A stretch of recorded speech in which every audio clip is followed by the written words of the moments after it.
primetime news this evening.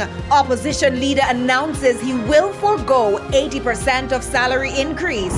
Protesters call on the government to roll back salary. And CXC identifies Jamaica as being source of recent exam leak.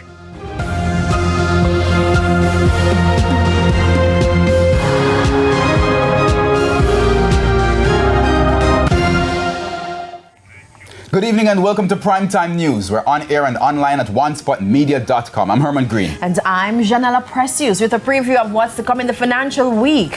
Here's Javon Keys. So Jamalco is making its transition as the new majority shareholder, is looking at the company to see where it's at. So I'll give the details about that and so much more in the financial week a little later on. Okay, and for a preview of what's to come in Primetime Sports, here's Jordan Fort. Well, Herman, as we know, Jaden Hibbert has been outstanding so far in his first collegiate season at Arkansas. But there are always worries about whether Jamaican athletes will burn out in the U.S. collegiate season because it tends to be a little bit lengthy.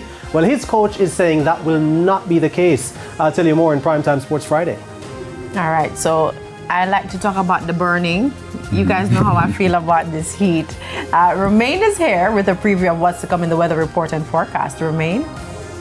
Thanks, Jill. Now, we do expect some relief early next week. We do have an increase in shore activity across the island and also across the eastern sections of the island, which will include the corporate area starting on Monday. I'll have more in the weather report and forecast.